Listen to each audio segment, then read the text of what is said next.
people. So you can find all the images in the link below. All the images that are rendered, you can use them to practice or do your own comps or use them as you please and just have fun with them if you'd like to. What up, everybody? So today we are going to just run over how something like this is created. Just like the composition, the renders, everything, and how something like this is made. Once I get the DAZ scene and I've lit it, I always render things separately. So basically, I'll render out the night, and I will hide the cape, and then I will render out the night with the cape. And because I've got those two things, obviously this isn't to scale anymore. Yeah, this one I think should be. Then I can hold down Control and click on the guy with no cape, and it gives me a mask. And from there, what I can do is I can delete the guy. I can hold on everybody. Just chill out everybody. I can delete the character, and that leaves me with the cape. And this is quite powerful because if I have that, that means that I can add the character. So I can put the knight in, and I've got the cape that I can start just tweaking just the cape. So because I've got just the cape over there, I can make another layer of just the cape, which is this kind of a thing, and I can just start blending stuff in and just getting that kind of look that I want. Alright. And obviously with the actual character, you can see here that once I've got this character, I always do like a bit of a post-processing of image. Where are you? Image, and usually levels. I go to my levels and I just kind of darken him up a little bit tad, and I bring the lightness up a little bit. And if he's a little bit too red or something, I can go to adjustments, hue, and I can take down the saturation a bit. Okay. Once I've got the character, okay. Once I've got this dude, I have that, and that's my knight. I put him under a layer, and I'm happy, and I think, hey. Then I'll render out the HDR, or I'll bring in like a sky map or something, and I will use that as my background. And then at least, so this is the HDRI that I use when rendering the character. You don't have to use this. Like basically what I do is I move it around a bit, and I get like the exact location that I'm looking for, and I make it bigger and smaller. And as long as I got like kind of the light coming in, I'm a happy boy. So once I've got those two things happening, I'm in a pretty good position.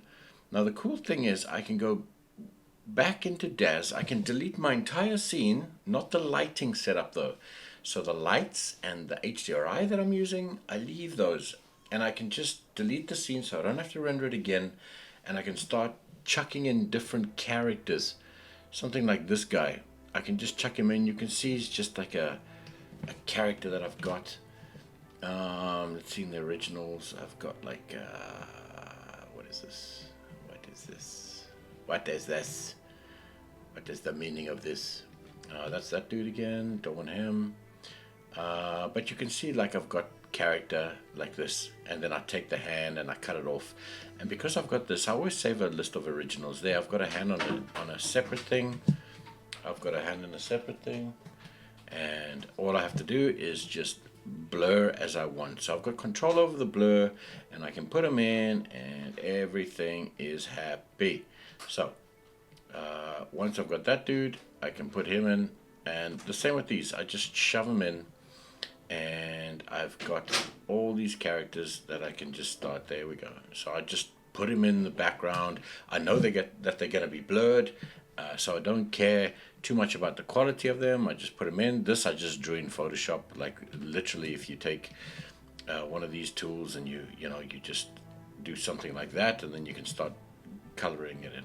Okay, I kind of do that, and a little bit of a brightness, so I'll put like a little bit of a white, just shining it up a little bit. And to be honest, because you're blurring it, after that I blur it, it doesn't matter. It just looks good. So that doesn't matter. Once I've got that, I always put in like kind of a background so I know what I'm dealing with. I put the characters in, Q.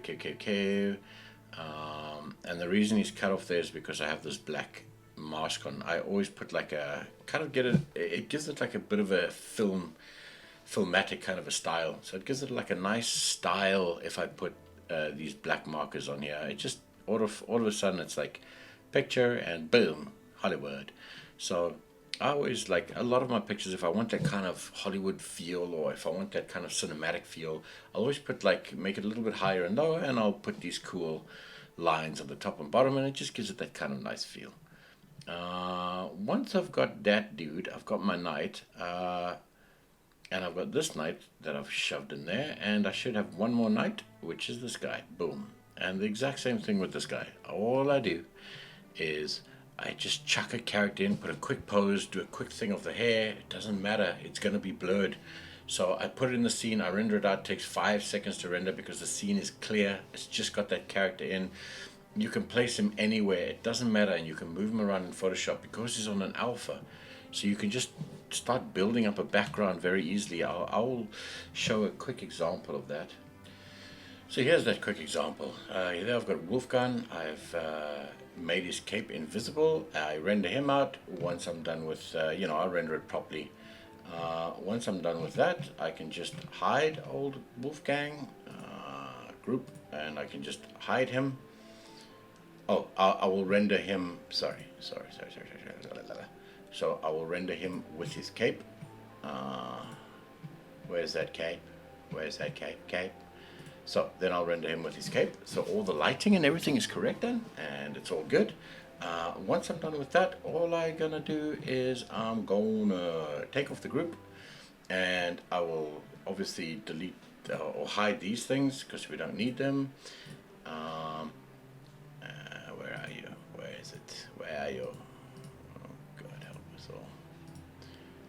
Let's go into this mode, just quicker. I will hide all of these kind of things. I will just hide all of the arrows, everything that I want. And with that done, all I've got to do is go to my environment, and I'll put draw dome on, and I will take a quick render of the dome. And once I've got that, I've got the background, I've got him, everything's cool, and then I can just leave it like this. Everything is cool. I can leave it like this. I can then go into my content. I can go grab characters and stuff, put them in, pose them. So here we go. All I've done is taken this grave walker because they look burnt and all mutilated and stuff. I put some knight's clothes on them and stuff. Not even this one because they're in the background. I know they're going to be blurred. So I just shove them in. I don't move the camera. I don't move the lighting. I just take these characters. I put them in places where I think they might go. But I can always swap them around. I do a quick render. Obviously render it properly. But you get like without the alphas.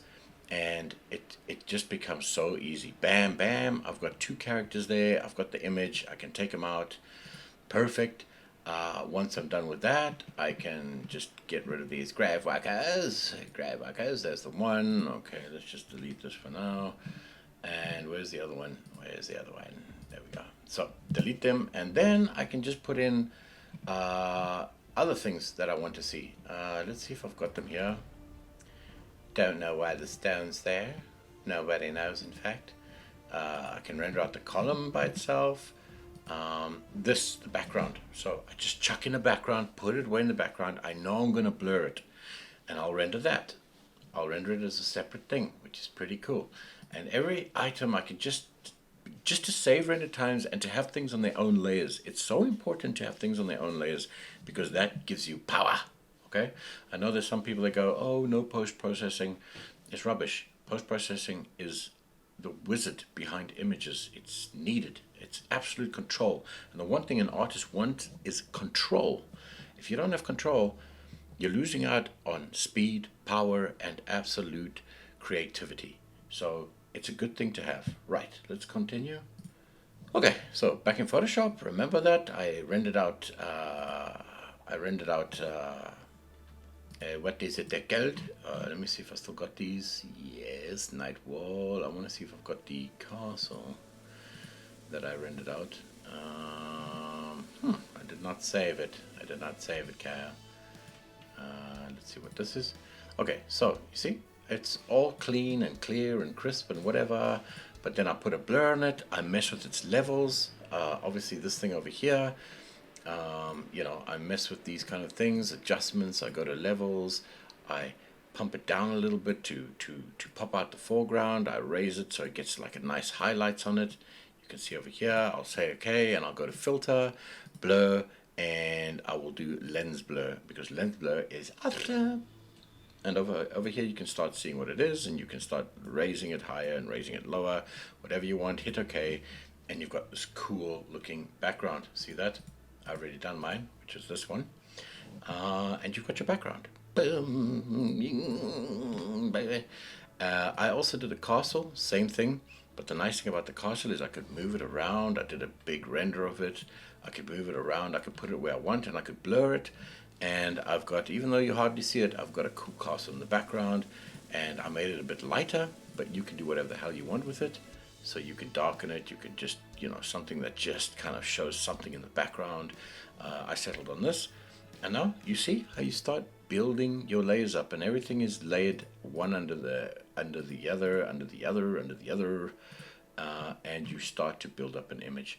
Then I use old rounds brushes, and I start adding these cool smoke things. So all I do is I add a new layer, call it smoke or whatever. Take your brush, go to Ron. Where's Ron? Ron, are you there, Ron? Where's your brush, Ron? God damn it. Where are you? Where are you, buddy? Where are you? There, Ron, steam and smoke. And I'll take a brush that suits me. I'll do like a kind of a thing, and I can start adding smoke and whatever in what layer. So you can see it's under that layer, but I can bring it up, and I can bring it above this layer, and you can put it wherever. And that's the power of composition. Putting some cool smoke, you know, use like a cool multiply. Look how cool that starts to look. Or a screen. If I use a screen, I can go to image, adjust, and do the hue, and I can hit colorize over here. Same as GIMP. If you're using GIMP, it's kind of the same thing, and I can change its color to kind of composite it in, the saturation of it, how light and how dark it is, and you can see the power that you start getting with this kind of stuff. So opacity down, opacity up. You know, if you just want it kind of subtle, boom, baby. But you can see what it starts looking like, right? So for me, I put some smoke in there, fire coming up. And this starts building my thing. And I don't do one, I do another one. There's another one. Where is it? Where is it? I can hardly see it. Oh, look how tiny it is somewhere there. Okay, I don't know why I use that. Probably something. Add more smoke over here, and you can see this one's up in front of the night, but the same thing. Just go ahead, paint your smoke, boom, boom, boom, and hue, saturation, brightness, contrast, and opacity, and you can get like this nice kind of a thing in front of him. From there, I added some blood. Same thing. Put a layer. Go to Ron's brushes of blood. Anyway, get some blood brushes. And I added those on. I put linear burn because it suited that. You can see like that doesn't look too good. But if I start going down, I can start compositing this thing in, you know, linear burn or something. So it just comes out darker. You know, it's kind of oldish, and I want it to look kind of nothing great, just boom. Okay, so it just kind of gives this kind of weird thing on it. Then I start adding blood on here. As you can see, I just paint it in. I can take my eraser brush, and I can start just, you know, taking away the pieces that I want, start lightening it, start taking a couple of things away, you know, just kind of blend it in a bit, whatever. I put this on a multiply, so that's what it looked like before. And once I put it on a multiply, it blends in quite nicely. Okay, looks pretty damn sweet. So, it looks pretty good. And that's it. I carry on going, working up. There's the blood on the face. Boom. I put a nice brush. I deleted everything I wanted around there. I put on multiply, As you can see, like normal didn't look too good, but once I put on something like multiply, then you can mess with its opacity, how bright, how whatever. Going with like a what is this called, an eraser brush, you know, just start dampening it out a bit, different places, so it kind of gets that realistic look, and that's pretty cool. And that's it. Add, you know, don't add too much blood on one layer because you want that control. Here's another one I added over here, and you know, different ones will take different kind of overlays. So sometimes multiply, sometimes subtract, whatever, sometimes it's that. On the sword, I just wanted to dirty it up a bit, and that's exactly what I did. And that's kind of how I went about it. And then I've got kind of my image already. And then over here, layer 10. Oh yeah, okay. So like I've shown you before, I take like the hair, and I'll copy it over here. Let's just go down to Nat. And I'll take him and I'll copy and paste it. So I've got like his hair again. Let me just bring it up here. So we've got it nicely, so I know what I'm doing. Schadenfreude, Scheiße. Here it is. I'll put it up here. And I'll just match it on him. How it's supposed to go. Schadenfreude. And let's put it on properly. And you can just like... Okay, I need to go like that. Okay, one back. There we go. Okay, so it's on properly. And what I do here is I take levels, I brighten it up a bit, you know, something like that, kind of like that, kind of, so you got like this bright highlight. And I take an eraser and I just blend it in. I just kind of go past it, start blending it in so it kind of suits this. See that? See already? Now you got like these nice highlights and stuff, and then you can go ahead and you can start blurring slightly, and you know, it's whatever you want. You can take the blur tool, kind of blur it up a little bit because then it kind of looks like it's moving slightly, you know, something like that maybe, and you can go still and just kind of blend it in with the eraser brush. There we go. Boom. And that's it. You get like this cool looking kind of highlights on. There's my dog. What's my dog up to? Mein Gott, die Hund ist verrückt, ja. Ach so, okay. Ja, die Hunde machen sie Kakao, Kakao, Kakao. Ich weiß es nicht warum. Okay, so carrying on, we've got the hair, nice, beautiful. Blurred. Okay, so this is cool. Check this out.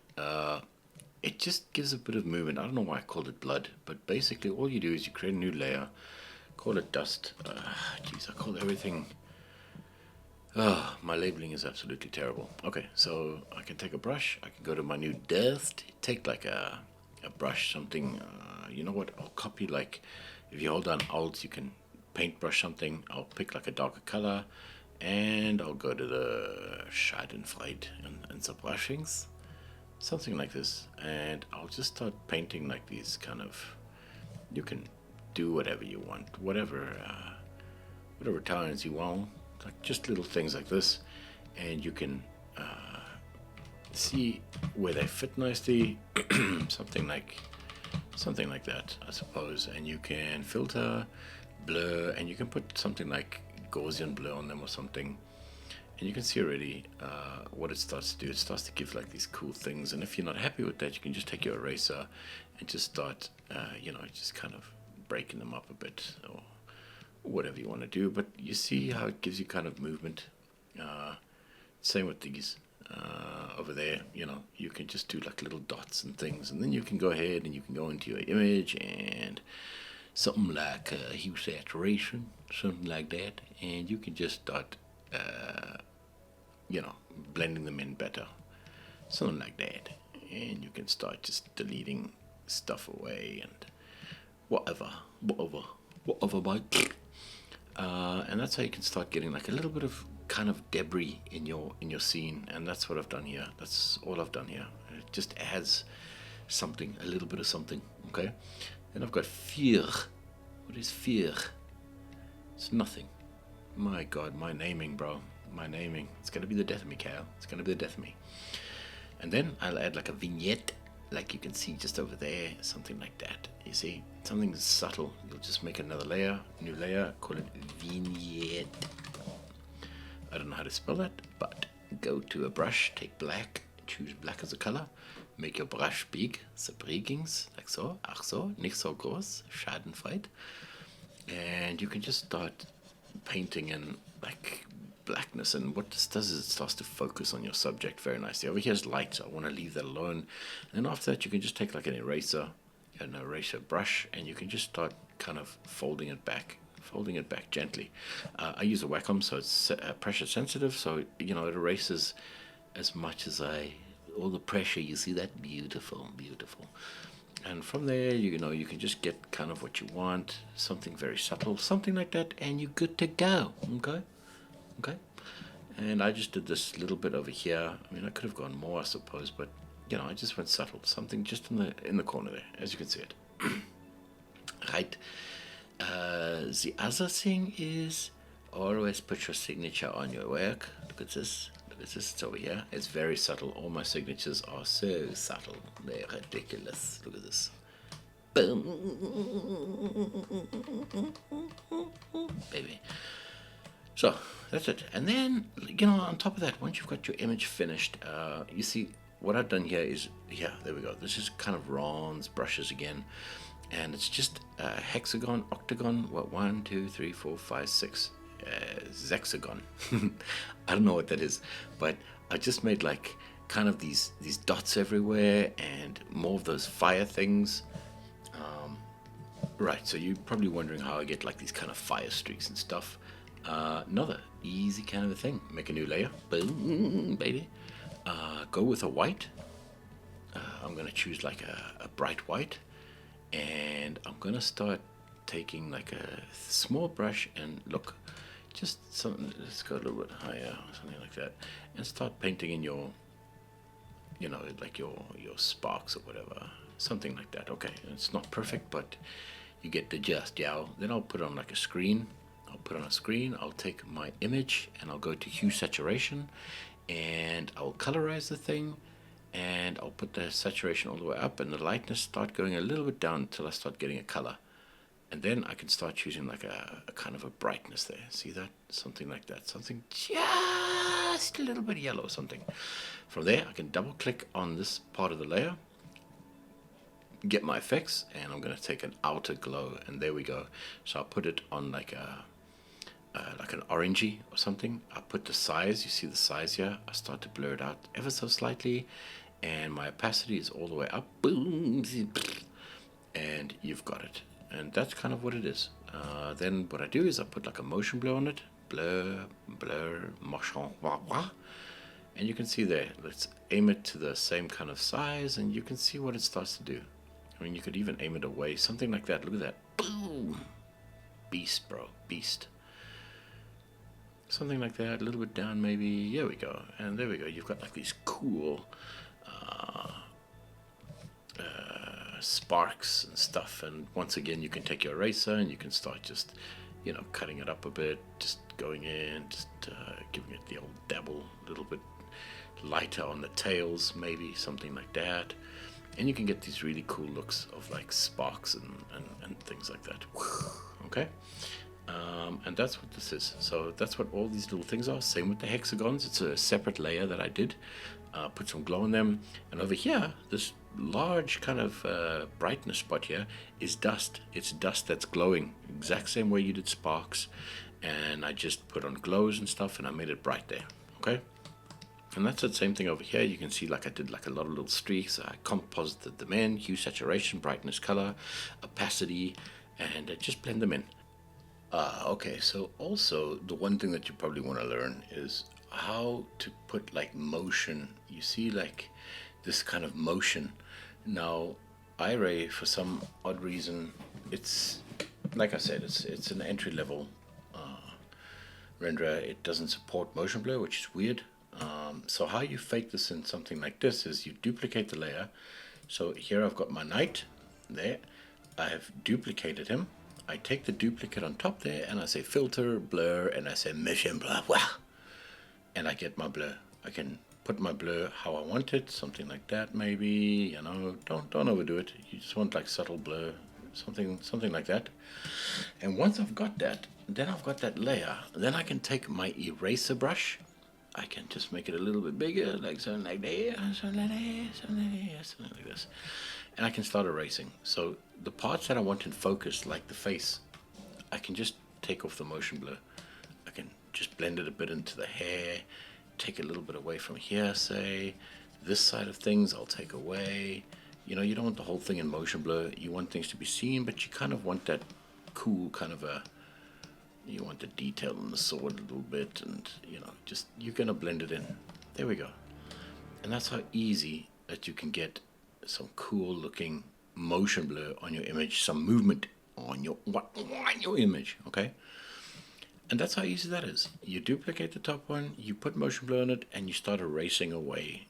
And you can get this cool kind of a movement to your images. Basic. Boom, boom, boom, boom, poof, poof, poof. So that's it. That's how easy you can get motion blur on your images. And there we go. The last thing I want to go over with you guys is like a final grade over the image. Now you don't have to do this, but you can. This goes on the very top, so I'll put grade. There we go. Look, I'm actually labeling something. And you can take like a gradient tool, and I've got like a orange and a black. So here's where the light is. So I'll drag it, boom. So that's where I get the lightness, okay? So I'll drag it out a bit more, something like that, okay? And once I got that grade, I can start going to, let's see, screen. Light and screen. There we go. Screen, something like that, okay? And from there, you can take the opacity up or down. Just down slightly, something on like a 43, 44, whatever. And you see what it does? Ever so subtle, but you see how it kind of mends the picture together. It's really nice, man. Even this, I could have gone maybe a little bit more, something like that. You know, something like that. And I can still go into my image, and I can go into my hue, and I can change the color of it, something like that. Bump it up, look at that. And I can bring it down or up, so you can composite it right on the flat, right on the flat. And you can just see how something like that can give it like that little bit of a boost, you know. Bring the opacity down a bit, and look at that. Pretty damn cool. And that's how I get my image. So that's it. You know, composite wisely. Layers are so vital. Look at the power, and look at the what is it called? What do we look for as artists? The control. Look at the control you get with layers. I know a lot of people say, you know, I like to do everything without compositing. You know, it's a single image. It's not that clever. It really isn't. Fine for personal things if you want to prove something to yourself. Okay. But when it comes to professionalism, when it comes to power, the only way to do it is layers. You get control, and you get looks that you can never, ever get with non-composite. If you look at like any movies, any Pixar film, any whatever, those frames look good, but they don't look great.